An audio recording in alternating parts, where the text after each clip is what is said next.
This is VSiN, the sports betting network. This is Money Moves on VSiN, the sports betting network.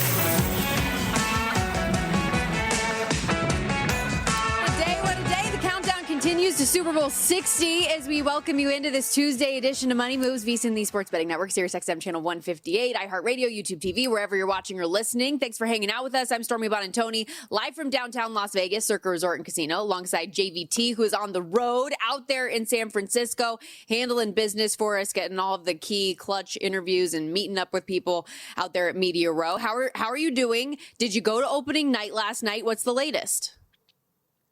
No, I could not go to opening night. I do have other obligations. I have to be on the air from 3 to 6, and that's when media availability was set up. And I don't know if you're familiar with the setup or how this is going. I think we can call him friend of the network. He's been on a couple of times with Mitchell Paul. Rash Markazi tweeted it out. Stormy, I would have to take about an hour-and-a-half shuttle to get down to where media availability was yesterday out in San Jose. So everything's really spread out. They're all the way out in Palo Alto in that area. You have to go all the way out there to actually get there today, too. They had another media availability. We had to go out there. So, yeah, there's a lot going on. It's very spread out. Did not get to media availability yesterday, but it has been a good time and a very busy time. I have not slept very much, and I'm usually not a sleeper anyway, but there's even less sleep this time around. Well, appreciate you pushing through. And I mean, all that and the games in Santa Clara. So everything's really spread out for each day of this thing as you're out there. But although I'll tell you, it doesn't look like you missed much based on some of the clips I saw coming out of that big team media day from each of the respective teams, aside from Drake May saying that he felt good on the flight over and at practice Monday. He felt ready to go. He even gave like the people in attendance one of these when he was talking about his shoulder. So there you go. But other than that, some of the questions were just silly. It seemed like the ones that are all going viral are asking Vrabel if he thinks this is a must win or if Drake May wants to win the Super Bowl. I don't know. What do you think? Yeah, Media Day has kind of changed a little bit. They used to have it down. I think they will once you get to some of these other locations. But, right, they had it on the floor or on the field of the stadium in which they would play. You get all sorts of people coming out there, the stupid costumes and all sorts of nonsense. From what I understand, it was a little bit more muted yesterday, but you still got some of those nonsense questionings. Mm-hmm. I didn't see the Vrabel clip. Was there any context to it that would have made it make sense that if it was a must-win in the Super Bowl? The clip that I saw didn't really seem like it, and what makes it weirder is that it seemed like a genuine question, and he actually answered it very nice, which surprised me a bit because Vrabel isn't afraid to give it back to reporters when it requires it, but he was very muted, to use your word, in his answer and responsive and nice about it. I'm not sure that all head coaches would have been in that instant. That said, Patriots are a 4.5-point dog. We're sitting pretty firm at that number in most shops right now, total 45.5. We're going to talk plenty about this game throughout the course of the day and all week long leading up to Super Bowl Sunday. With that, let's set the table for the program like we do each and every day here. Producer Justin, hit us with the rundown, shall we? It's time for the top headlines and topics of the day. This is the Rundown. We have a jam-packed guest list today and pretty much all week long based on what you're doing out there in San Francisco, JVT. But we'll have Adam Burke, as always, on the desk in 30 minutes, our VSiN.com managing editor, to talk through the Super Bowl betting guide that is officially dropped today and some college hoops. We'll also have Dwayne Colucci on, who works at the Sportsbook over there at the Rampart in Las Vegas, and Sam Bruckhaus with you in San Francisco, talking through some of the more analytic and numbers-driven ways to approach betting a game like this. Yeah, Brockhouse was great. I was espousing my love for Sumer Sports and Sumer Brain, as you and I have shared. So we talked a little bit about that in our conversation and some of the looks. I've been gushing about the Seahawks special teams. There's a great nerdy conversation about how they really do impact the game in there, too. So it's the best part about Radio Row. You get a lot of different minds and a lot of different perspectives, and he's one of them. Yeah, you got me onto Sumer Sports early on this football season, and it is an awesome tool. So excited to hear people give people an opportunity to hear more and learn about what that is. We'll also have a deep dive on wide receiver props specifically coming up in about 15 minutes. You also caught up with Matt Harmon of Yahoo Sports, who has a great breakdown specifically on JSN and what he can bring. Yeah. I'm really looking forward to this. JSN has obviously been a very big topic of conversation out here when you talk about the actual game and what the matchup is going to look like. How in the world are you going to try to stop him here? And my money says that they're not going to be able to. Many have tried and many have failed, and I think the Patriots will probably join a very long list of teams who have failed to contain the best receiver in the NFL. And we're going to kick things off here in the association today, actually, because we've got lots of news with the trade deadline approaching later on this week. One that broke just a couple minutes ago from Shams Charania, that the Grizzlies are trading star forward Jaren Jackson and a slew of folks to the Utah Jazz. And we'll get into the details of that in a moment. But the big news overnight was James Harden not in the lineup for last night's loss to the 76ers for what Ty Lue initially called personal reasons. That's one way to put it when we get the reports coming through last night that the Clippers and Harden are working on a trade out of LA, with the Cleveland Cavaliers potentially emerging as the most serious of those candidates. You are a Clippers fan. James Harden has been great for the team on this run, but we all know the postseason questions about him. When you first saw this news item come down, what were you thinking? Yeah, beard gets clipped out in LA, right? This is what we're rolling with here. I think that this makes some sense to an extent. I can't lie. I mean, it's just the pure basketball fan in me. If he's healthy, Darius Garland's a pretty solid player, and putting him out there with, because this would be a 1-to-1 swap, so just getting him and putting him out there with Kawhi and Ivica Zubac and this team, like, it's a pretty solid fit for the most part. So kind of excited about it. I think that there is a lot of non-basketball stuff around this, very obviously. James Harden wants a contract extension. That is, at the very end of it, every single report and every indication was going to be the case. He wants 2 years. He wants $80 million, Stormy, and the Clippers weren't going to do that. They're a team that has set up their contracts so that essentially only Ivica Zubac is on the books. I think it's past 2027. They are setting up for a big summer coming up next year, and they don't want to extend past that, and I think that's the reason why Harden went and asked for it. Maybe they were shopping him first, but either way, I think it makes a little bit more sense than it really seems. The timing is odd, and then you just Harden's mercurial past where he is constantly asked out, constantly demanded trades. Remember when he was in front of all those Chinese kids saying, hey, Daryl Morey's a liar, and I'm never going to play on another team with him. He's been a weird dude, so I can understand some of the pushback on Harden, and I think it's warranted, but there's some part of this makes some sense. Chris Mannix, the first to report that the two, being the Clippers and Cleveland, are in advanced discussions on a deal that would send him that way. Does that really move the needle for Cleveland in your mind, though, bringing him in, at least on the odds board, without this being officially official yet? They've moved from the 22 to 25 to 1 range down to, I'm seeing right now, 16 to 1. So is that appropriate in your mind? Well, so that depends, right? That's kind of a loaded question. If I were to tell you that there is a point guard that has a north-south ability to get to the rim and get to the free throw line and is one of the best passers in the league, and you're going to put him next to Donovan Mitchell, who's very good off ball, doesn't need the ball in his hands that much, and an all-star front court that has a defensive player of the year, you're probably looking at that and going, man, that sounds pretty good, and that maybe Cleveland's going to be great. But then if I tell you it's James Harden with all of the playoff failures that are on his resume, I think that does give you a little bit of pause. The basketball player himself, I think, makes a ton of sense next to Donovan Mitchell. I think that they become, in theory, one of the better teams in the Eastern Conference. We talked about them just yesterday, about how much better they were playing, and that was obviously in the absence of Darius Garland. So you provide a player like Harden, Stormy, they should be a legit contender in the East. But having said that, we've seen James Harden disappear in these playoff games. We've seen James Harden after a playoff game say something along the lines of, well, the ball just didn't find me. Brother, you're the point guard. Like, you've got to be able to find the ball.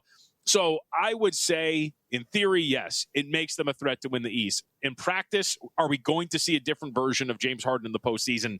We will see, but we have a long list of evidence that tells us that will not be the case. Yeah. 100%. And I guess if you're on the Cavs side of this, you look at a guy like Garland, who struggled to stay on the court, and said, well, at least we would have him potentially healthy and available for us if we had that postseason run. From the Clippers side of this thing, they're in a position where, at least right now in the Western Conference, they would be in the play-in. They've been surging. They're one of the hottest teams in the NBA as of late, 17-5 straight up down the stretch since December 20th, 16-6 against the number. If you were somebody who is looking to bet on them to have a playoff spot this year, does your mind completely flip now? No, I don't think so. I mean, now here's the thing. This is the potential disaster scenario, which is, what if the Clippers themselves hit the big red button? I mean, Kawhi Leonard is in the midst of a very strong season, and a team like the Detroit Pistons could be a perfect fit for his services. Stormy, another guy who can provide some two-way assistance, good defender, great offensive player, another offensive valve and creator next to a guy like Cade Cunningham. He fits next to him, too. So what if the Clippers now decide, well, Harden's gone. We've got a young player in Darius Garland that's on the mend, and maybe we'll let him heal. And let's see what we can get for Kawhi Leonard now and trade him maybe near the top of the market. Going away from last year where Luka Doncic got flipped, I would not say yes to any, or I would not say anything's impossible at this point right now. And I think that is something you have to kind of think about in the back of your mind. But if you're to tell me right now that doesn't happen and Kawhi just stays on the team, I think this version is still a team that is capable of making the playoffs. I don't think you have any bigger aspirations. They were a team that potentially could have won the Pacific Division. With Harden gone, if he is going to be traded and if Garland's going to be there, you do get a little bit of a pause, I think, in those hopes, because when is Garland going to come back? He's had a lot of foot injuries and issues. So I don't think you have any other expectations for this team other than make the play-in, make the playoffs, and that seems to be the ceiling for them, with Harden in the fold or without him. And if Garland comes back at some point, I think your goals remain generally the same unless they trade Kawhi Leonard. Any quick reaction this final minute to what the Grizzlies are trying to do right now? I mean, they're tearing it down. From a betting standpoint, there's really not much if you just maybe want to play under a win total, if that's still available for you, because I would expect that John Morant is going to be traded here pretty soon, and they're acquiring assets. They're acquiring picks. They're not really getting players back. So this is going to be a team that has a roster that is very bare bones, I would assume, by the time we get to the end of the season or just post-trade deadline. And I think they're going to be more than willing to start to tank for a better pick. I want to double-check here. They're in control of their pick this year. They're so far projected to finish 9th. I would expect that this is a team that is very much looking to improve their draft position in an NBA draft, which looks absolutely incredible. And again, remember, Stormy, too, in the draft lottery, we have seen a ton of these teams move up from that range up into the top 4. And in a draft we'll talk about Darren Peterson, we'll talk about AJ Debonsa, specifically Peterson after last night. You want to get up there because it's a loaded draft. So I think they're probably going to be a fade team down the stretch. Power rating is going to get very low. Speaking of those picks, as Bobby Marks pointed out, Memphis now has 13 firsts in the next 7 years. Okay, yep. You hear that music. We got to take a timeout. We are just getting started here on Money Moves. When we return, Jackson Smith and Jigba led the league in receiving yards. Can he do the same in the big game Sunday? Diving into some of those wide receiver props and more with Matt Harmon of Yahoo next. So you're listening to this podcast because you want an edge. But what if I told you you're only halfway there? You've got the mindset. Now it's time to get the toolkit to match. Here's the thing. Pro bettors spend thousands on data and tools. But what they don't want you to know is that you can get the same edge for a fraction of the cost with VSiN Pro. VSiN Pro gives you access to expert picks, public betting data, prop projections, powerful tools, analytics, and more. Just tap the link in the description and see why thousands of bettors are already using VSiN Pro to cash more bets.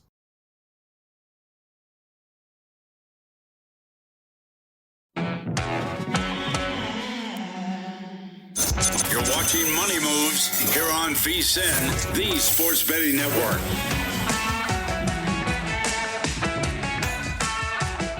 The Super Bowl is upon us, and you can celebrate Super Bowl week on Profit X this year. From same-game parlays and player props to Super Bowl variations and more, Super Bowl Profit X has you covered for the Super Bowl, including 0% commission on the coin toss. Get your bankroll ready for Super Bowl props, college hoops as well, and all of the action coming up this weekend with competitive pricing across the board. And don't forget, you can take advantage of Profit X's 20% purchase match before the big game. Download Profit X now and experience the future of winning. Use our code to do so, VSiN, VSIN, to get started and get Profit X's 20% purchase match before the big game as we continue counting down to Super Bowl 60. Back here on Money Moves, VSiN, the sports betting network. Stormy Buonantony with you here live in downtown Las Vegas, Circa Resort and Casino, where the book will be electric all week and weekend long leading up to the big game. But a lot of folks also out there on site in San Francisco and Santa Clara, including our own Jonathan Von Tobel, who's been hard at work this week, grabbing all the different opinions on the game he can get. Let's send it out to JVT for a bit of his conversation this morning with Yahoo's Matt Harmon.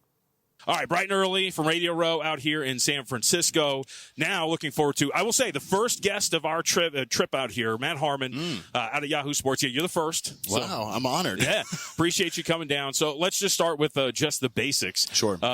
This matchup, Super Bowl 60, Seahawks-Patriots. What excites you the most about this matchup here? Well, I think the most exciting part is just the two teams that are involved. I don't know about you, but this was not my Super Bowl pick. I don't think it was many people's Super Bowl pick going into the season. So I think the fact that these two teams are here, it's new, fresh faces. For me, that was kind of what I was hoping to see this year once we got into the postseason, because these teams, almost all the playoff teams, are very flat. There wasn't like one true, okay, this team stands above the other. So just the fact that these two teams are here, they're both teams that have retooled, remodeled. I think that's the most exciting part to me, that it's something new for a ton of people. And again, just for these teams, they're like successful. I wouldn't call them full-on rebuilds, especially Seattle, but for New England, it's definitely a full-on rebuild that brought them here, which I think is exciting for not just these teams, but if you're a team of the Raiders, hey, if we can potentially rebuild, maybe we can get ourselves here too. So what I think is interesting, and for people who don't know, let them in, because obviously with Yahoo, fantasy analyst, but wide receivers were kind of your specialty, right? Yeah, that's correct. I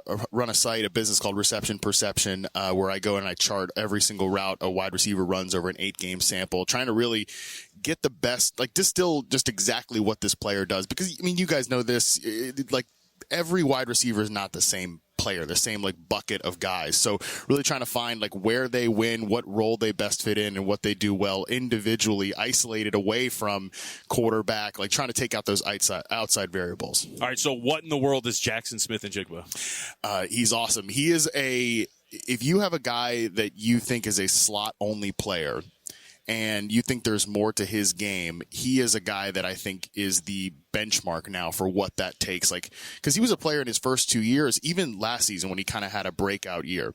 In 2024, he was still in the slot on 77% of his snaps. And it was kind of a question, okay, they're moving on from DK Metcalf.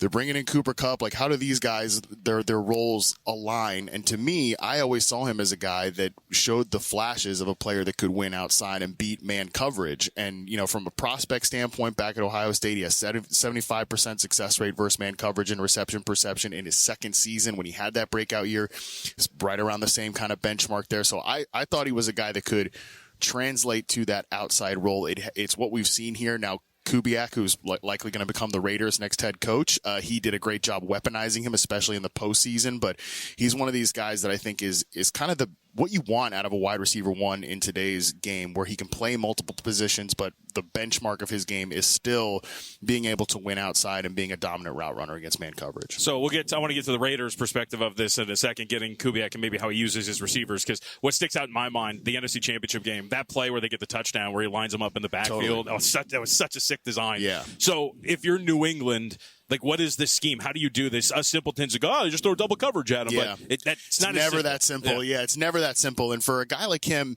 I think you just have to hope that you are taking jabs and not body blows, because that's what he's done so well throughout the season, really better than any other receiver. And again, I think nobody would have projected that coming into the year, that he's the best downfield receiver in the league this year from a statistical standpoint. And you got to just, again, sort of limit those to being just no explosives on the outside. And when he does move into the backfield, or he moves into the slot, you've got to have eyes on him at all time. You can't have what happened in the NFC Championship game where they just lose him in coverage, when he's in the backfield. That's got to be an immediate alert for this team. And I do think New England is a well-coached defense. I think they've got really good personnel on the outside cornerback position. So I think they have the potential to do it. Whether it actually happens in reality is a whole other discussion. The other side of this, and this is maybe a little bit more special teams, but Rashid Shaheed has been brilliant for them. So how have they used him? Because there's a lot of end arounds, there's a lot of different things you're using him, and I feel like the way I've described it is almost every time he touches the ball, they're designing something explosive for him. Even when he's not the targeted player, he's done a lot,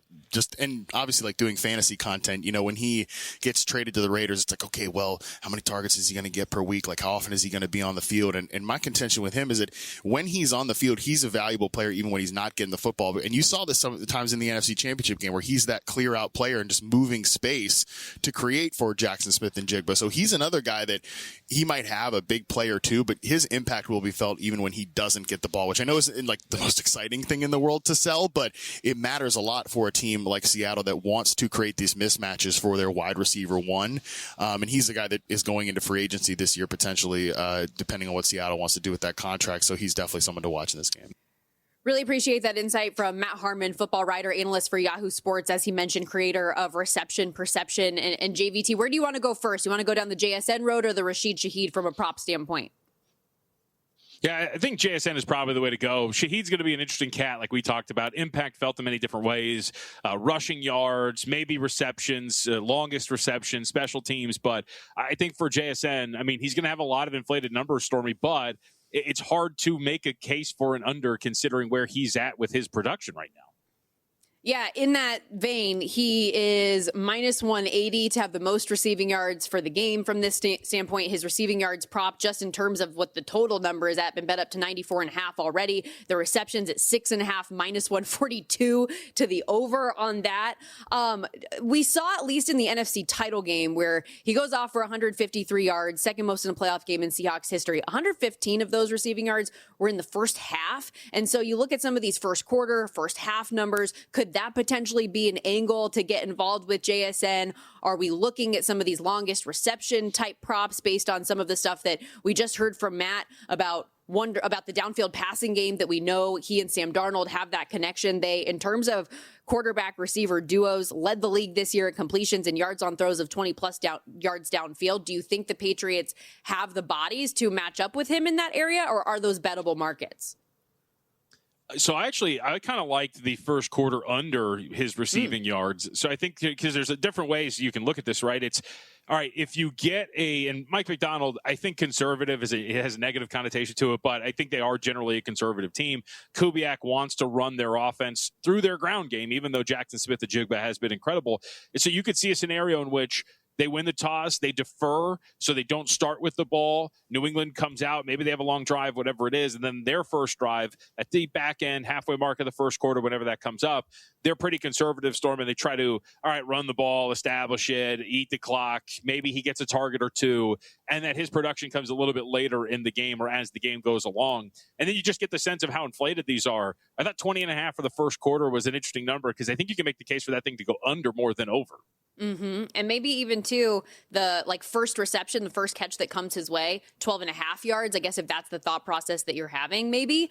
It's interesting to see how many different markets they have on just individual players like this. Even just going through the menu over there at DraftKings, in addition to what we talked about for his standard props or most receiving yards or most receptions for the game, you have Super Bowl record breaker props. Any player to have 216 plus at 30-1. Receptions wise, 15 is the record at 40-1. You can put him head to head with Stephon Diggs as well from the Patriots side of things. Will they combine for 142.5 is the over under number. The spread for JSN to have more yards than Stephon Diggs set at 48.5. There's so many different angles available no matter where you look.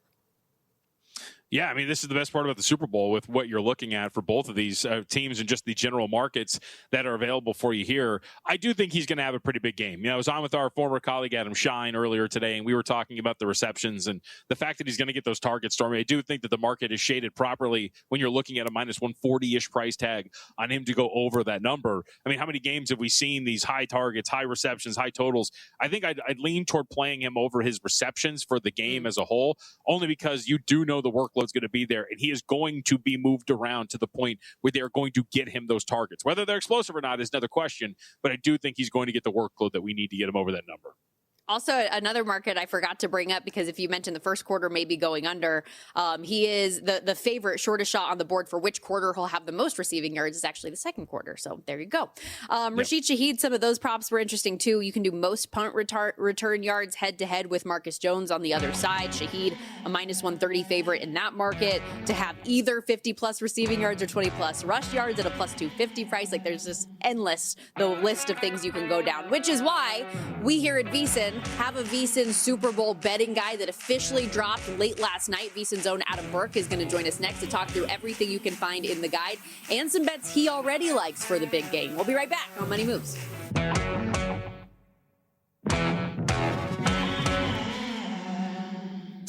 You're watching Money Moves here on VSiN, the sports betting network.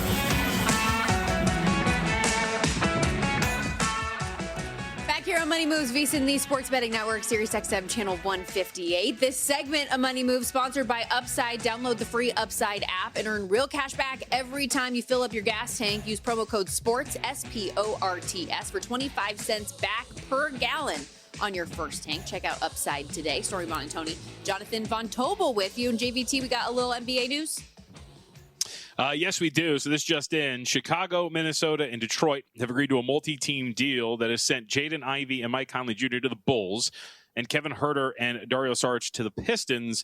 Detroit also gets a 2026 first-round protected swap from Minnesota. Now, on the surface, doesn't seem like much, but this from our own Zach Cohen in response to the trade. Here comes Giannis.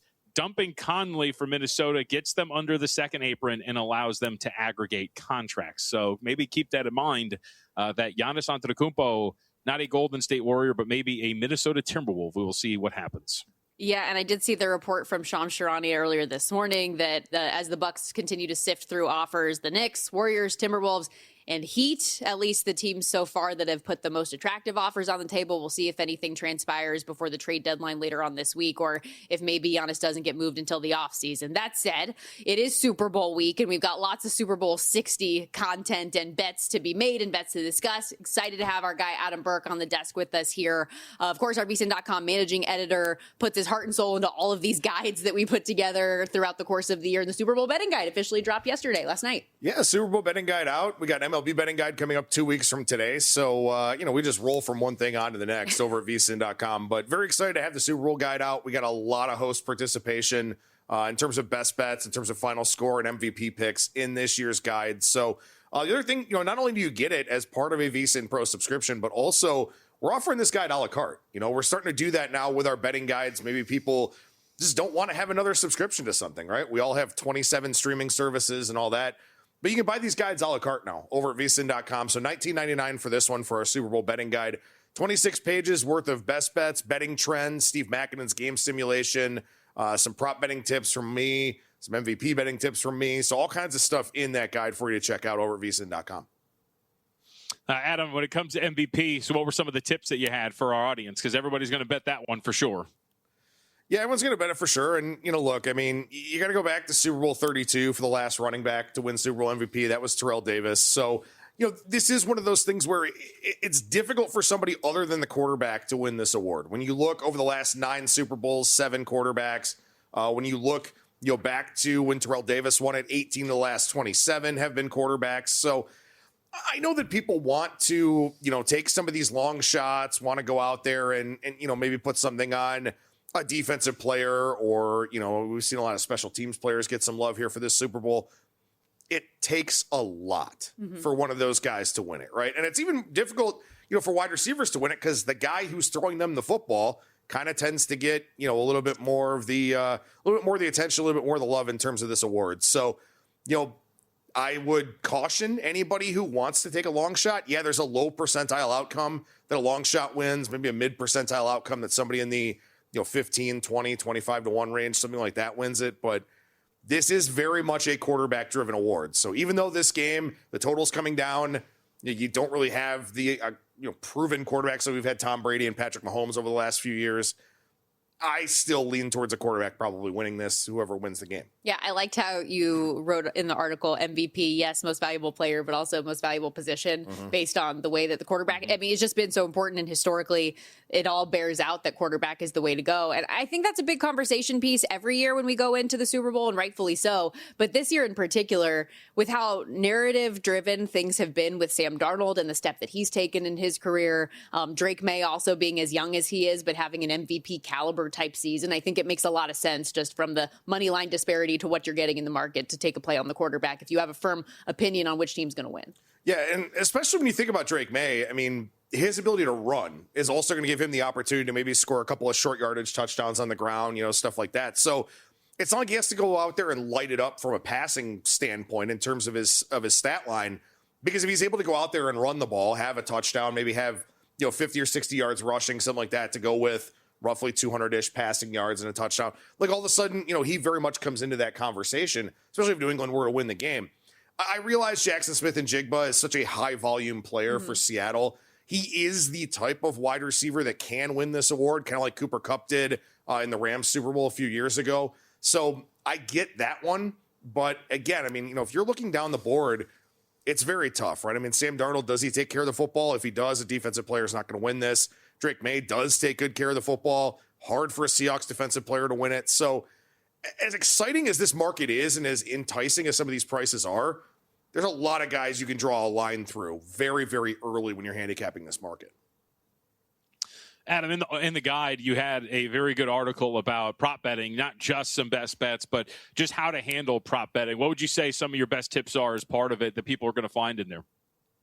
Yeah, so I mean, one thing that we talk about all the time on this network, and any network, any sports betting outlet worth its salt is going to talk about why it's important to shop around for the best price. You want to get the best bang for your buck possible.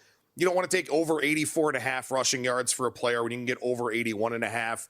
It's not smart bankroll management to be going out there getting the worst of the number or a lesser number than you can get. But I think something that isn't talked about enough when it comes to the Super Bowl is being able to leverage odds boosts and bonuses and different customer acquisition tools that a lot of these sports books are having, right? A lot of people have one, maybe two sports betting accounts, right? All of us here have multiple because we know the value of shopping around to get the best prices. But at this time of the year, because these books want your action, they want you to sign up, they want you to become part of their clientele, you'll get these odds boosts. You'll get boosts on, same game parlay odds, stuff like that. You're going to get bonus bets, for all these different types of things.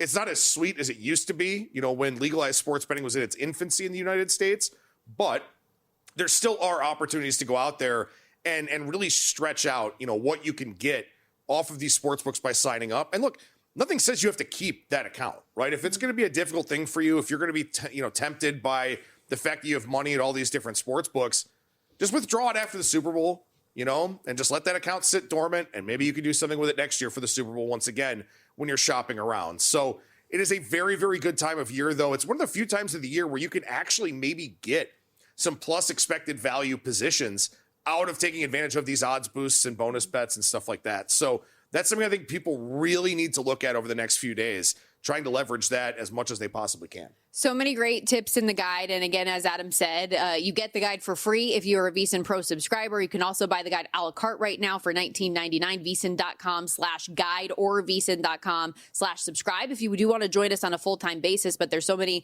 betting historical trends for the Super Bowl that's available in here. Favorite picks and props and all these different angles. I'm curious for you as you were going through and you were taking the submissions from all of our hosts and experts for this thing. Was there a bet or two that either surprised you or made you think a little bit differently about a prop that you weren't otherwise looking at that stood out? So there were a couple things that kind of stood out to me a little bit. One of them is there were a lot more George Holani mentions than I expected to see. But, with the injury to Zach Charbonnet, Charbonnet was a guy who was primarily a third down and short yardage back for the Seahawks, right? He's definitely better in pass protection than Kenneth Walker is. And I think a lot of people are just sort of expecting that Walker is maybe going to be the first and second down back.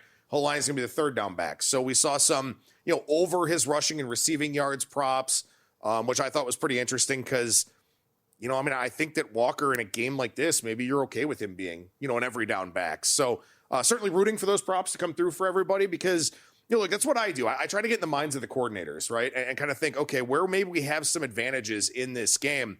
And a few of our people believe that Holani could be an advantage, for the Seahawks in this one. A lot of our people do like the Seahawks to win the game. Covering is a little bit split in that regard, but a lot of people definitely liking the favorite to come through and win this one.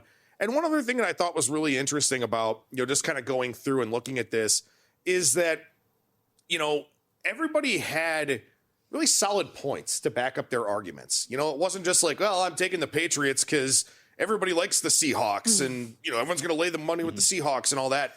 Like, there were sound explanations to all of the bets that are in this guide. So I think that's something that's really valuable too, because, we're a very, for at least from a handicapping standpoint, we're very diverse here at VSiN. And so you have a lot of people that, look at things in different ways, go about it in different ways, and you can kind of tap into that process as part of this guide where we're all talking about this game, we're all looking at these bets, but there's not a lot of people repeating themselves. And I think that's something that's really valuable about this publication. Yeah, no doubt about it. And again, VSiN.com/guide if you want to get in there now, or you can join us on a full-time basis, get all of the stuff that we have each and every day. The articles up at VSiN.com, all of our prop tools, and you get the guides for free as a part of it. We do need to take a quick time out. Adam is going to stick around, though, for the other half of this thing. We're going to get into a little college basketball where the game of the night actually is in the MAC with Miami of Ohio and Buffalo, and who better than our mid-major maestro to help us break it down. So now. Stick with us right here on Money Moves. We've got so much more to come, including plenty of college hoops. I know there's some other best bets you have as well, but who would have thought that's what we'd be talking about as the headliner today. We'll be right back.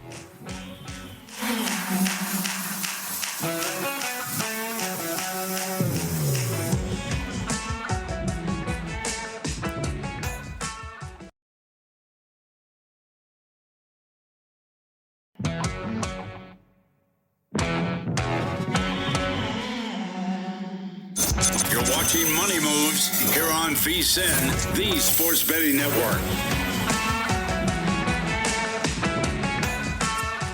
Back here on Money Moves, VSiN, the sports betting network. Stormy Buonantony, Jonathan Von Tobel, and Adam Burke with us. Adam joining us for another segment. VSiN.com managing editor. Again, our Super Bowl betting guide out now, officially dropped. If you want to get in there, get all of our host bets and angles, things to get ahead of everything for Super Bowl 60. That is the place to be. VSiN.com/guide if you want to come join us. But I want to get into a little bit of college basketball because we do have 7 nationally ranked teams in action. But I know, of course, where your love and affinity lies is always in the lower level mid-major teams. And we actually have a massive nationally ranked and mid-major team on deck with Miami of Ohio and Buffalo going head-to-head. All these other big ranked teams are like massive favorites. Not today for Miami of Ohio, laying just 4.5 in Buffalo. Yeah, so, a lot of people are going to think back to the recent game that these two teams played, right? Miami won that game 105-102 in overtime. That was a home game for the Red Hawks. They are playing in Western New York here tonight. I will say this. I got very close to taking Miami of Ohio tonight, and I'm going to wait and see where this line goes. I think there may be an opportunity for me to come in later on and take the Red Hawks here. But, this Buffalo team, they're really good at shooting threes. They're pretty good offensively overall, but they are terrible on defense. They're 12th in the conference in adjusted defensive efficiency. There are 13 teams in the MAC, thanks to UMass being in there now. They're 12th in effective field goal percentage defense. It's going to be hard, I think, for Buffalo to keep up offensively with Miami like they did in the first meeting. I mean, Buffalo was 13 of 26 from 3 in that game. They basically had to have every one of those because Miami was 13 of 29.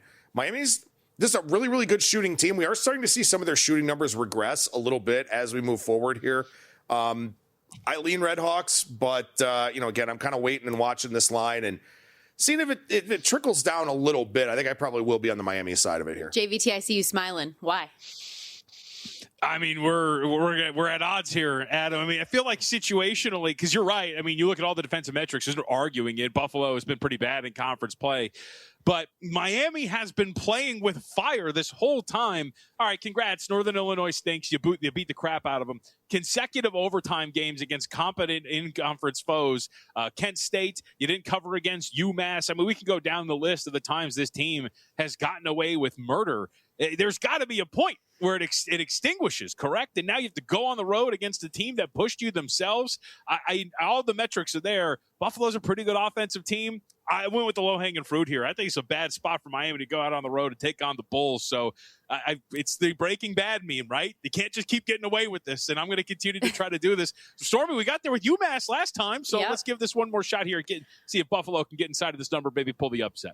Speaking of playing with fire, too, Adam, you brought up the matchup that they just had a couple weeks ago, and that was obviously one of those games where Buffalo had the game in hand. It felt like at the end of regulation, Miami of Ohio misses a 3 when Buffalo's up 3 late, and then they can't get the rebound, so they kick it out and end up tying this thing to go to overtime and beyond. What I was actually looking at, though, which I think could tie both of your guys' thought processes together a bit, especially with how Buffalo has struggled defensively, was Miami of Ohio's team total. Like taking the spread and like wins and losses out of it. It's at 84.5 right now, a number that they have eclipsed in 7 straight games. And it was a game that was tied at 88 before going to overtime in that previous matchup. Could that maybe be an approach here?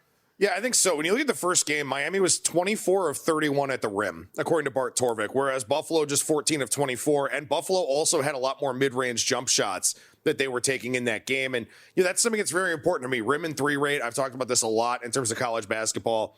A lot of these kids are very inconsistent shooters, right? So if you got teams that get to the rim, take high percentage shots, and then take the 3 where the risk reward is a little bit higher, but certainly better than taking a mid-range too, I think that's really important. Miami only had 6 mid-range jump shot attempts in that first game. So I think Buffalo, what they did offensively, probably not as repeatable as what Miami will do based on Miami's shot selection. So that was another reason why I kind of look towards the Redhawks in this game. But to your point, Stormy, yeah, I mean, Miami's a team that they score in bunches. And so, going over their team total in a game against a really bad defensive team does make sense, especially because I think to JVT's point, Miami knows they're not very good on defense. So they know that they have to outscore teams, to be able to win their games. And so this is a team that's just kind of accustomed to playing games, in the upper 70s, 80s, 90s, wherever they have to do.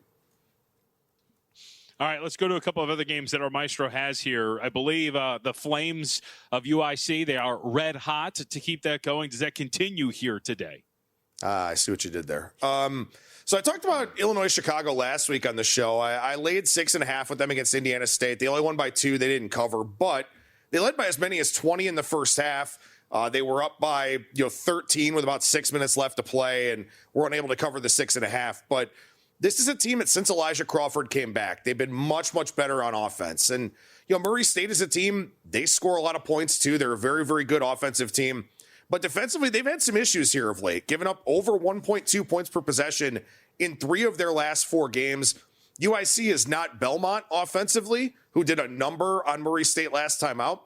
But there's still a higher team in adjusted offensive efficiency than 3 of the last 4 teams that Murray State has played. So I think UIC can score with them in this game. I think Crawford is such a difference maker. And by the way, he didn't play the first game. The Flames lost that one 81-77 at home, but they've been so much better with Crawford in the lineup offensively that I think they'll be able to keep this one close here. I like the plus 6.5, and this remains a UIC team that I am trying to back more often than not here going forward. How about out in the Mountain West, UNLV at Fresno State, late night on FS1 tonight. Open pick'em market has moved in favor of Fresno State. The first meeting back in December here at Thomas and Mack, UNLV was laying 8.5, won that game by 2. They have struggled lately, dropping 3 straight and not being able to cover in any of those games either. So how do you view this one? Yeah, I'm curious to get JVT's take on this game, too, because he's seen a lot more of UNLV than I have. But I mean, this is a wildly inconsistent team here this season. But they are a team that does shoot the 3 pretty well. And Fresno State, while they're number 1 in the conference in 3-point percentage against at 27.7%, I think that's probably a stat that's open for regression. UNLV was 16-21 at the rim in the first game that these two teams played. So they were able to get there. They were able to convert. Like, that's an area where they definitely have an advantage in this one. And Fresno State, again, they're an all-defense team. They can't score. They're 11th in the conference in adjusted offensive efficiency. UNLV is going to play some of these wide range of outcome types of games, but I think this is a matchup that is favorable for them. You can take UNLV plus 1.5 if you want, but I just went ahead and took the money line at a short plus price here. Yeah, I think I'd agree with you in general. I think there's a couple of things. First off, Tyron Jones, he hurt his shoulder in the New Mexico game last week. He didn't play against Nevada, Adam, so that's going to be big whether or not he can get out there for them, because he's not a true ball handler, but he can at least dribble up the floor, and they really lack that right now. So if he's not going to be available, that hurts. But I think to your overall point, I think this UNLV team that when you talk to people around it and you hear Pastor talk, there are some thoughts that maybe they're a little soft. They can wilt up front against some more physical front courts. They're not going to find that with Fresno State. So this should be one where you can get to the rim. Dre Gibbs-Lawhorn loves to do it. He's great off the bounce. You're going to get the ability to get to the rim, get to the free throw line. Hopefully they make their free throws and they can, I think make up for the absence of Jones. And we'll see if he plays. He's not officially out yet either, but I would generally agree with this is a better spot for them to kind of land on their feet and get right out there in Fresno. I did want to ask you the last couple minutes about one of the results that we saw last night. Obviously, a huge game between Kansas and Texas Tech, where we see the Jayhawks win and cover now, a 6th straight game for them. They have been surging since that weird loss against West Virginia. Darren Peterson plays a career high in minutes with 35. The cramping issues didn't seem to bother him. But the big story coming out of this one actually was on the Texas Tech side that Christian Anderson, one of their studs, was a late scratch. We're talking like 15 minutes prior to tip. They didn't know he was available. You hear Grant McCaslin talking after the game about trying to figure out a game plan right before they came out. How does that kind of thing happen? And we saw the market move. Texas Tech was a 5.5 point favorite, ended up going down to 3.5 right before this thing kicked off. And it was a close game down to the end. But obviously they end up losing this thing without a critical piece that people that laid it with Texas Tech thought they were going to have. Yeah, and that's the thing, too. I mean, Anderson's a guy, not only is he a great scorer, almost 20 points per game, but 7.5 assists per game. And you saw the impact of that with the fact that Toppin just didn't play well. Just 2 of 5 at the rim, 3 of 10 on twos. He's not a great 3-point shooter. Went 0 for 3 from out there. I got to say, I mean, I know that the flu has been going around throughout the course of, the winter season and all of that. And so, like, guys are just kind of emerging as not playing, they're being sick, being scratched late, all these kinds of things. But just generally speaking, man, it is so incredibly hard to find college basketball injury information. Mm-hmm. And it's so frustrating that even the major conference teams, you get something like that with Christian Anderson. I get, I spent a lot of time today trying to look up injury information for, I don't remember what team, like a Canisius or somebody like that. It's hard to find these things. They're just not as widely publicized. And when it happens that close to game time, it's definitely a difficult thing. So there's two ways you can look at this, right? So Texas Tech really locked down defensively without him and gave themselves a chance to win. But the other thing is Toppin was incredibly inefficient in this game. So shows you what happens if Anderson's unable to go. Canisius, the Golden Griffins, for those who didn't know. Adam, thank you as always for the time. We appreciate it. Glad we could get our fill of college hoops this hour. And you can also fill up your tank and earn cash back right now on the Upside app. Stop paying full price for gas. Download the free Upside app. Earn real cash back every time you fill up. Drivers are earning $200 to $300 a year just buying the gas they already need. Use promo code SPORTS for 25 cents back per gallon on your first tank. Upside.com. Check it out for details.